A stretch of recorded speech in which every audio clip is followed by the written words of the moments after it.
What's up, people? I'm Shaggy, the Opinionated Hippie, continuing my deep dive into the Grateful Dead's officially released 1973 shows. Today I'm going to talk about and review, not play any music from, but then ultimately rank among the other 73 shows that I've already done.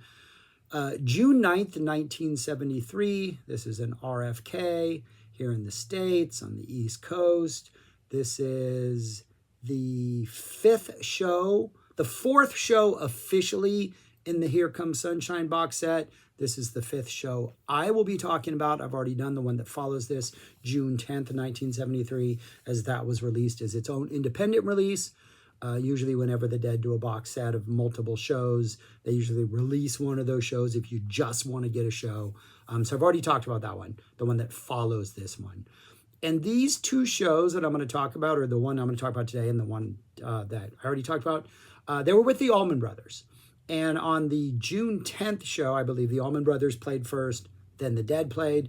For this show, the Dead played first, and then the Allman Brothers play. So the Dead only dropped 2 sets instead of 3. However, we're still well over 3 hours with these 2 sets. So we're still delivering the goods. This show it's a good show. It's your typical 1973, really good, if not great show. But it does feel like they were the opening band for the Allman Brothers. So there is a little bit of I don't want to say a opening act energy, but a little like, hey man, let's respect the Allman Brothers and not completely blow the roof off this roofless venue. Maybe that's why RFK doesn't have a roof, because they blew it up. No, I don't know what I'm saying. But it does feel a little like reeled in, a little laid back, a little like maybe the heat of the afternoon was getting to them a little bit. Some great stuff on here, a couple great song selections, a couple great performances, but there is sort of a let's not. We got another show tomorrow, and tomorrow might be one of the best shows we've ever played in 73, right? Maybe we're going to do that tomorrow. So let's hold off a little. That's kind of the vibe I get. And I think Phil, more so than anybody's pushing the energy. I think Bill's pushing the energy a lot. Jerry just seems a little bit reserved, a little bit held back. Not the typically fiery, you give me a second to solo, and I got fills, I got riffs, I got licks, I'm going to fill that, it's not that typical manic sort of, manic's a weird word to use for Jerry, but not that like I'm ready to fill in all these empty spaces, Jerry. There's a little more time where it seems like Jerry just steps back a little. Still a good show, like I'm saying. But I think Jerry's holding something back for the next date. 2 sets. The first set is all of disc 1 and a little bit of disc 2. Opens up with a Promised Land, a really nice deal that is a good bounce to it. We get a Looks Like Rain. We get a They Love Each Other. Really good first set energy in a lot of these songs. Just good bounce, good energy. We get a Jack Straw that the crowd reacts to really strongly. Crowd is really into this Jack Straw. Jack Straw and his buddy are not taking the first train. They're taking the last train. Jerry switches that line up a little bit. Then we get a Loose Lucy. This is probably, all things considered, maybe the highlight of the first set. It's nice, it's slow, it's funky. This is, I think, the 10th Loose Lucy they've ever played, so they're still kind of figuring this thing out a little bit. Great interplay between Bob and Jerry on guitar, like throughout the instrumental passages. It seems like they're really feeding off each other well. Phil gets some funky little bass runs during Jerry's main solo. Some nice Keith play. It's kind of loose, kind of scrappy, but it's got a funky slow edge. This is a good Loose Lucy. This is the vibe a Loose Lucy should have. Is this vibe, if you ask me. We get a Mexicali, we get a Row Jimmy, in which Bob is maybe the standout for this one. He's got some really nice fills that he's doing during some of the musical passages when nobody's singing. Jerry's not singing. Get an El Paso, a Box of Rain. Box of Rain is one of those that a lot of times I feel like they don't quite know how to start the song, and it's not until the third verse when everybody's figured out how to do this song live. This one sounds confident from the beginning. They're locking in on this Box of Rain. Sugary, super confident. Jerry's got a nice vocal and really giving it all vocally at the end, just screaming his little face off, just still not delivering it with the guitar solo goods, That wouldn't come until like 77 when we like pretty much double the length of this song. But vocally, he's still bringing it. We get a Beat It On Down the Line with a intro of 3. Bum, bum, bum. Well, this job I got. Nice. Always good to hear Beat It On Down the Line. Got a Tennessee Jed. Jerry's really really digging in on that guitar. And that's the end of disc 1. Disc 2, set 1 continues on disc 2. Opens up with the greatest story. Really good energy. The closing jam on this, it seems like it's almost like everybody's taking their turn to step up and like push the jam. Like Jerry's just soloing the whole time. But Donna starts up and just starts wailing. Soon as Donna steps back, Keith steps up and starts dropping some nice tasty chords and kind of vamps a little harder than normal. Soon as Keith kind of pulls back, Phil kind of jumps up and like pushes the energy a little bit. All the while Jerry's just like tearing it up. Really nice, greatest story. And then the set closes with a China Cat. Just a full flight China Cat. I kind of like this China Cat to close the second set, or to close the first set. The band's warmed up, they're ready to engage, they're ready to just like go out there, you know, and explore like psychedelic wonderland. Everybody's particularly locked in. Phil is particularly like pushing the energy. When they go into the Feeling Groovy jam, it's one of those where some of the times they'll like, the only people that are like going into the Feeling Groovy jam feels like it's like Bob and Keith are doing it and everybody else is doing their own thing, you know, or sometimes the whole band locks into it and it almost has this weird like changing channels type thing. We're like, okay, now we're into Feeling Groovy. This is one of those where it feels like everybody locks into it and Jerry just kind of keeps soloing over it, but then he finally just kind of weaves himself into the jam.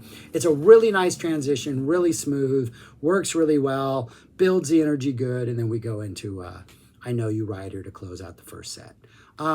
Strong first set, some good energy. I think it's well performed.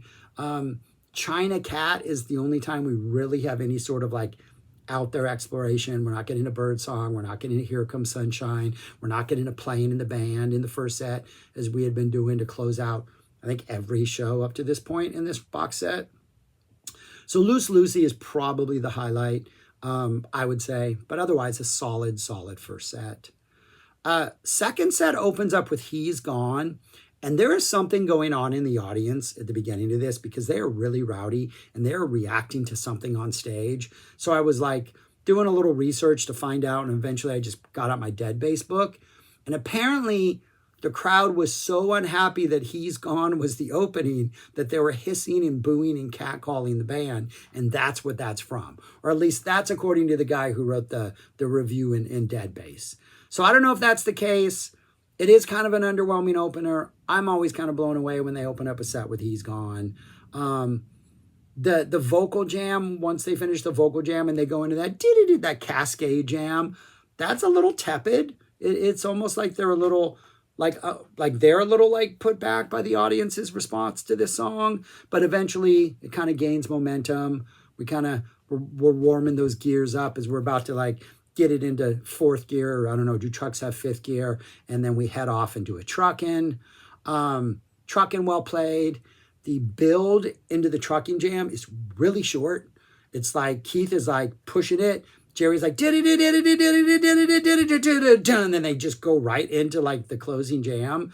It's almost like they want to just get it over with. And as soon as they do that build and drop, it's not that dramatic of a drop. They kind of immediately go into chill mode. It feels like it's just kind of going to fall apart and entropy is going to set in. Then Phil steps forward and we get a Phil Bill jam for a little bit. We kind of slow things way down. Then Bob comes in and starts adding some flavor. The band kind of comes back. We're getting a little bit trippier and psychier. And you can hear what sounds like a Here Comes Sunshine tease at one point. I think it's Jerry that keeps playing the doo-doo-doo, but then nobody else picks up on it or follows it through. Maybe that's just me, thinking, oh, they were going to go there. But instead, they go into a really nice playing in the band segue. When they finally decide, it's like everybody's kind of all over the place. And all of a sudden, it's like they go right into the playing in the band intro. And it works well. It's a really good segue. They don't have to like completely stop and start it over. So that That's a pretty smooth little moment. And the playing in the band, I love playing in the band. I think any show that is playing in a band is worth checking out simply because of playing in the band. And this one has some really interesting moments throughout it, but ultimately it kind of feels like it really never finds its identity or finds its groove or figures out what it really wants to do. There are moments when Jerry starts to maybe push the energy towards like a really like aggressive Tiger-esque jam. But anytime he starts to like put his foot down on the accelerator, it seems like everybody else is like, no, slow down. We're not going to get that crazy. Anytime it feels like it's going to fall apart, somebody steps forward and doesn't let it fall apart. It occupies this weird little in-between moment where everybody's like, there's something here. We can lock in and do something, but they never actually lock in and do anything that's like really memorable or really stands out from other just really good playing in the bands. Phil's leading it early, as you would expect. Jerry's just kind of doing his psyche runs. There's a moment where Jerry seems to drop out of the jam completely, and at that point, Phil once again steps up and is kind of leading the charge. Jerry returns with all these like squiggly lines, just kind of like he's running in the background, trying not to get noticed, but he's still like really active as he's doing so. Bob's playing some funky chords. About 9 minutes into the jam, things start to get a little bit interesting. This is when Jerry starts to get a little manic, starts to get pretty aggressive, but then we immediately almost calm back down. Things start to get a little bit trippy and psyche, but then again, they calm back down. Jerry's teasing like the reprise for quite a while. It just seems like, I think it's about a 22-minute playing in the band. So we're talking, usually the reprise is about 3. The opening part's about 3. So we got about 16 minutes of improv. It seems like right around the 12 or 13-minute mark, Jerry's like, hey, reprise. Let's go back into the reprise. But nobody's really picking up on that. So we get some nice trippy tension for a while. Then eventually we all kind of coalesce and get back into the reprise. It's interesting as always because, I think anytime any band just goes out there on a limb and makes things up on the fly, I think that's, especially with this band, worth checking out. But as far as one of the playing in the bands that stands out, or for me, it's not making any top 10 lists. And for this year, probably not even a top 20 list, but it's still playing in the band, so it's worth checking out. Then we get a loser, and the loser, I think loser works no matter what the energy Jerry brings, because it's a song about a character who's gambling, who's a loser, and he's either hopeful that he's an optimist who's finally going to get that big hand, or he's completely defeated, but he still has to keep going because he's got to get that big hand, or he's like angry because there's a lot of emotions that a loser can be played with. This one kind of seems tired and resigned, and like we're just playing this because eventually we're going to break even, and if we break even at this point, that's a win. I love Loser. I think every emotional sort of interpretation of the song works, but this is definitely, after that playing, to have this, it maybe feels like the band is in a weird funk, or the band isn't feeling it, because this one definitely has that like, I am a loser, but I just got to keep going, man, because one of these days I'm gonna get a handful of aces. We get a me and my uncle with some new details in the fight after things go wrong at the poker game. We get a Mississippi half step. It seems like when we get into the the lazy grand, down the, what is the thing about the river at the end? It seems like when we transition into that part, half the band was ready to jam on the post vocal energy. The other half of the band was ready to head towards the lazy river. So we get a weird little jerky little segue into that last ending part. The last ending part ends up winning, and we head into that. It's awkward, but it's pretty interesting. Then we get Big River, always like a Mississippi Big River combination. And then we get the Eyes of the World after that, and Jerry seems hesitant.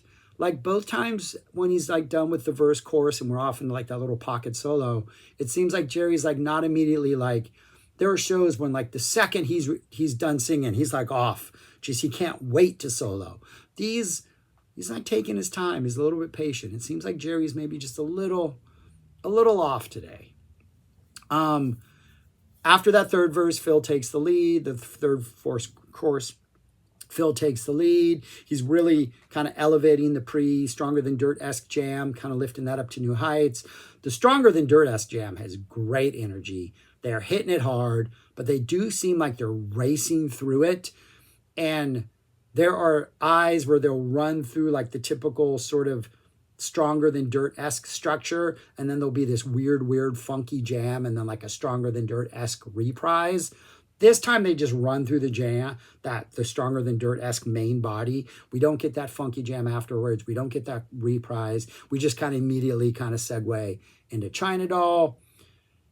And that's the end of the main set. They do come back for a Sugar Mag encore, but the China Doll ending the main set kind of feels appropriate.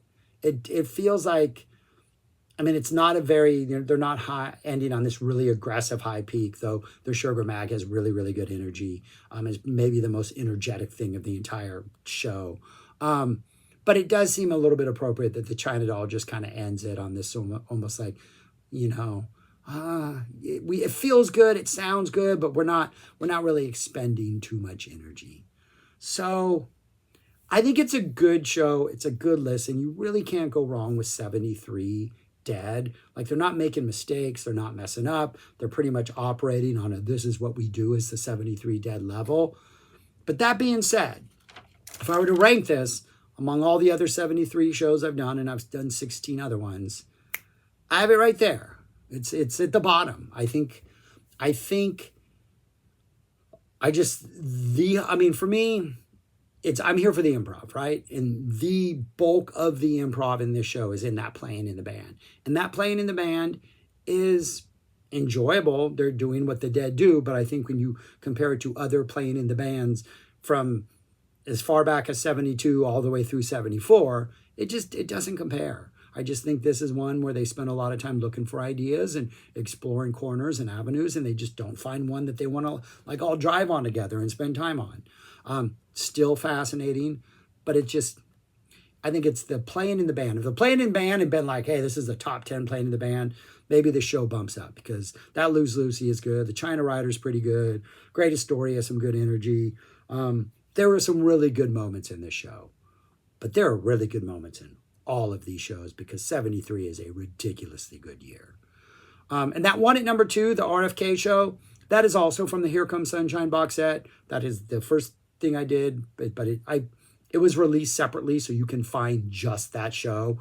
That is an absolutely amazing show. It's up there at number 2. So the fact that the bottom 2 are Here Comes Sunshine shows, I mean, this is 73. These are all good. You can't go wrong. But yeah, that's where I would rank it. I think I'm going to do a couple more 73 shows in this series. I'm going to do the ones that were in the Pacific Northwest box set, since I already did the 74 ones from there. And then I will probably jump to an 80s year just to like mix things up. Maybe clean up 73 somewhere down the line.